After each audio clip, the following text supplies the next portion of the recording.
Hi, and welcome to your University of Business Success. I'm Rebel Brown, I'm the Dean of the University, and thanks to the folks at Better World, I'm here to share my lessons learned in over 2 decades of consulting with businesses just like yours and helping them to succeed. So today we're going to talk about how to find your best market opportunities. Now, market opportunities are the lift that brings you sailing and soaring to success in your business.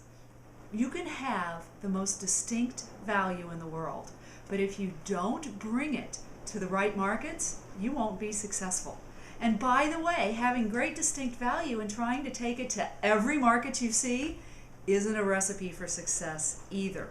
Throwing everything against the wall to see what sticks is not the way to grow your business. You grow your business by defining distinct value and then focusing on providing that value to markets that need it to solve a problem or to make their lives better. Now let's talk right now about how you can define the best market opportunities for your success. Let's take a look. So first of all, let's talk about horizons of opportunity. Opportunity is all around us. We have 360 degrees of opportunity, but just because it's an opportunity doesn't mean it's good for us and our business. Some opportunities are positive opportunities. Some are the way that we will crash and burn, and we have to get really smart about identifying the difference between those. Some opportunities are leveraged by what we do today. Some take us in a totally different direction and may not be our best source of market lift. Above all, we have to realize that markets and opportunities are dynamic, and we have to be dynamic too. Just because it was a great opportunity yesterday doesn't mean it's a great opportunity today. And just because it wasn't an opportunity yesterday doesn't mean that it might not be our best opportunity for growth right now. Everything changes, and we have to be ready to do that too, especially when it comes to our markets. So I divide up the horizon into these categories of opportunities. We have current markets. We have markets that are complementary to our current markets. We have emerging markets, those new rocket ships that take off or that may come in slowly and then grow quickly. We have left and right opportunities, which mean we have to make a really major adjustment in order to address them. And then we have 20/20 opportunities, which are what I call hindsight opportunities because, in hindsight, God, I wish I'd have done that. Well, maybe not. The key is to focus on your best markets, not every opportunity you see out there. That is a key success to failure. You will fail if you focus on trying to hit too much. So, first let's talk about your current markets because you need to know where you're successful today before you can plan for success tomorrow. Current markets should be your easiest segments to identify. They are your sources of profit today, revenue and profit. They come in the form of your customers. You may have prospects in those markets. Your partners and your allies that sell for you may have current markets that you address. These are the markets that you know to be yours.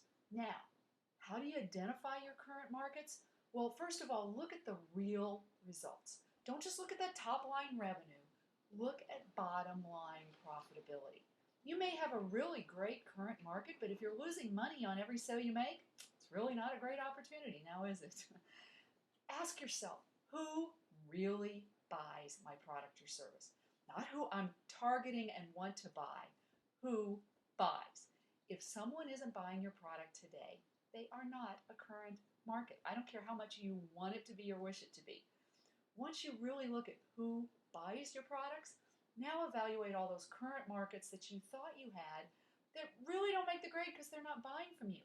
Maybe there isn't an opportunity there at all, or maybe your value isn't a good match, and with a slight shift, you can find distinct value to sell into those. But don't rely on wishful thinking and what you want your markets to be to define your current markets. You have to know where you're selling today before you can go forward. So now, the second market, and these are the ones that give you a real tailwind for growth. These are the first place to look for additional opportunities, and I call them complementary markets. They're very low risk for growth because the value they want is linked to your current markets. You can leverage the credibility, the market value that you've created in your current customers and those who are buying from you to sell into these markets. You usually don't have to make a great investment. There's not a lot of change. You may need to refine your value or package differently, but these are the markets that you can find that you can immediately move into. Now, what are some options for complementary markets? Well, one of the places I look immediately is what I call follower markets. Let's say that everybody else has chased after the early adopters in a market, but all of the followers behind it haven't moved into buying those products are still available. You may be able to go in and capture them. The market opportunity, the need for those buyers is already created by all the guys that were early into that market, and you may be able to go in and offer them a better service or solution. If you're servicing early adopters today, go look at the followers and see if there aren't ways to repackage your current value, distribute it in a different way, but pick up all the people who want to buy from you and are complementary to those who buy from you today, but just can't buy it the way you do it today. Another thing to look for is look for complementary products to your current product where you can go latch onto that market and sell what you have today as a bundle with that other successful seller, with that other product, and grow. These are your tailwinds for growth. So how do you identify your complementary markets? A, you want to find similar value requirements. These markets want the value you have today or a distinct value that you could provide with very little change. Expand your market profiles like I just talked. Instead of just looking at the earlier adopters and the guys that buy your product today based on the way you sell it today, look who you could pick up in follower markets by using distribution, by packaging differently, by selling at a different price, by shifting the way you market. You may be leaving a lot of revenue on the table because you're not addressing those followers. Also, look for ways that you can sell complementary products. Now, I know I mentioned selling with a partner, but what about, let's take, for example, Quid C, who we mentioned in our value lesson, lesson number 5. They started out selling diapers, but then they found complementary products to sell their buyer, who were moms, around soap.com to be able to sell household cleaning supplies. And then they went even further and found a complementary product in beautybar.com, which was personal fragrances and makeup and lotions to make mom feel better. That's a perfect example of complementary markets expanding revenue, profits, and growth.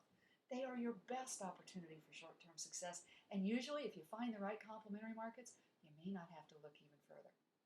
Now, emerging markets offer an opportunity for breakout velocity, or you can crash and burn because they are very high risk. You have to be careful when you move into emerging markets. They have very unpredictable dynamics. You know, they may be coming up and they may take off really fast. Look at smartphones and how fast they took off. Or they may take off really slowly. Look at hybrid cars. They've been around for 10 years, and yet they've really only taken off in the last few because of the gas prices. So you've really got to be careful with how much you invest in an emerging market. Your best options for emerging markets are when you find one that's close to your current trajectory or close to a complementary market, and where you have very strong leverage for your value today. Okay? So find opportunities for leverage. Leverage your value, your expertise, the successes and that market value you already have. Look, the closer they are to your current course, the better. All right? Because that means you don't have to invest a lot and shift a lot of what you're doing to go address them. And by the way, love those bluebirds. When a bluebird emerging market comes flying across your path and it's in sync, don't question it. Just capture it and love it. You will get value from it. And always, always, when you're entering an emerging market, look for ways to dip your toe in and test in that market while you continue to leverage your current markets, which I call cash cows. Don't just jump ship and go into that emerging market without testing. You always want to test. Now, the other two kinds of markets are what I call left and right field or 20/20 markets. These markets require a major change in your course. And don't go after them except in very rare exceptions, and I'll tell you about those. They require different value, different expertise. Your market value today may not give you any credibility in these markets. They bring risk and distraction. They may be in high growth, or they may send you reeling, all right? Now, we all get distracted by left and right field markets because we see a shiny object over there and we see a high growth market and we want to go after it. If it doesn't map to your value mix, then don't go after it. It will distract you. And we also get stuck in 2020. You know, times get hard and we get scared and we think, wow, that opportunity we passed by might be really great. Don't go there. You passed it by for a reason. The only time to shift into left and right field or 2020 markets is if you're in a downdraft and a spiral and you really need to recreate yourself.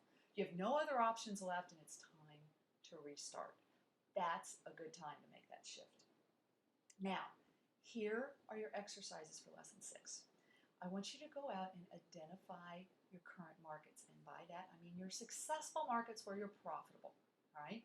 Then I want to ask yourself, how can you focus on that success and expanding it versus trying to do more? That's your first place to look for growth. Now, go look for 2 complementary markets. All right? Find those complementary markets where you can leverage your value, your distinct value in your product, your expertise in what your business is known for, and the credibility and the market value you've built. All right? Now, how can you move in and sell into those? How can you leverage what you did? Build a plan to go after those markets. Now, are there markets you should release? How are you going to do that? If you have a market that you're targeting and you're not successful in it, and I don't care if you're selling, if you're not making profits in it, why are you going after it? Ask yourself that. Now, find an emerging opportunity and start to watch it. Don't jump into it yet. Watch it, see if there's an opportunity, find a way to test it, and learn from it.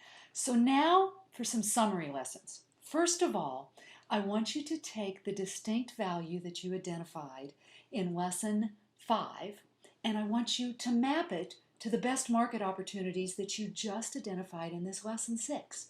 Now, that means make sure that your distinct value applies to each of those markets and that you understand the so what of your value mix in each of those markets. Then create a business flight plan to focus on these specific areas. Don't try to go broader. Don't try to do 360. Don't try to do everything. Focus on these areas for success. Third, I want you to make change an inherent part of your business culture, because business leaders soar when they continuously and consciously adapt and keep up with their markets. So how do you do that? Well, first of all, create a plan for ongoing gravity checks. Play Stump the Chump once a month. Constantly ask questions. Question everything that you hold on to or you push against when it comes to believing about your business. Monitor your progress on your plan, not every quarter, every day. Look to see, what could I do better? What's not working? What needs to be tuned? Continuously tune for success. And above all, stay close to the keepers of the truth, because your keepers of the truth will keep you on a flight path to business success. We all can soar in any economy. You now have the tools, you've had the lessons. Go back and review these lessons often. If you want to, take our advanced course, because that'll get you into even more details about how to do each of the things we've talked about in this beginner course in the very, very greatest details. But above all, here's what I want to tell you. You can get out there and soar to business success. Every economy brings opportunities for those who see them. You can now see them. You can defy gravity. So get out there and grow.